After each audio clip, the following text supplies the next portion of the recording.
মৃত্যু ভয়, ক্ষুধা আর তৃষ্ণার সঙ্গে প্রতিদিন লড়াই করছে গাজার মানুষ। একদিকে অবিরাম হামলা, অন্যদিকে খাদ্য ও বিশুদ্ধ পানির তীব্র সংকট। সব মিলিয়ে সেখানে বেঁচে থাকাটাই যেন এক কঠিন সংগ্রাম। অনেকেই প্রাণ হারাচ্ছেন, আর যারা বেঁচে আছেন তারাও মানবেতর জীবনযাপন করতে বাধ্য হচ্ছেন।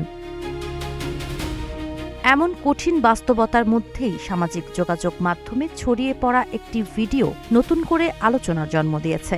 ভিডিওতে দেখা যায় সমুদ্র তীরবর্তী একটি এলাকায় মাটি খুঁড়ে পাওয়া গেছে পানির একটি উৎস, যেখান থেকে স্থানীয়রা পানি সংগ্রহ করছেন। জীবন অবাক না করলে কে করবে? 28% মিল্ক ফ্যাটের অবাক করার সাথে ফ্রেশ মিল্ক পাউডার। জীবন অবাক করুক প্রতিদিন।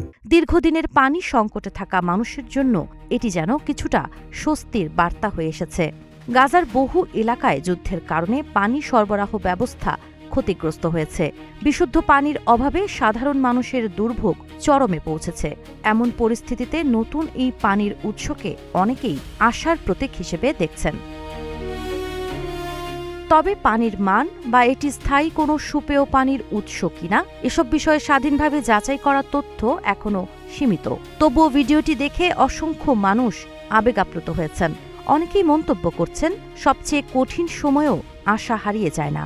কেউ কেউ ধর্মীয় বিশ্বাসের আলোকে এটিকে মহান আল্লাহর বিশেষ রহমত ও নেয়ামত বলেও উল্লেখ করছেন। ভিডিওটি ছড়িয়ে পড়ার পর সামাজিক মাধ্যমে একটি কথাই সবচেয়ে বেশি উচ্চারিত হচ্ছে, রাখে আল্লাহ তো মারে কে। সাবা খান, নাগরিক প্রতিদিন।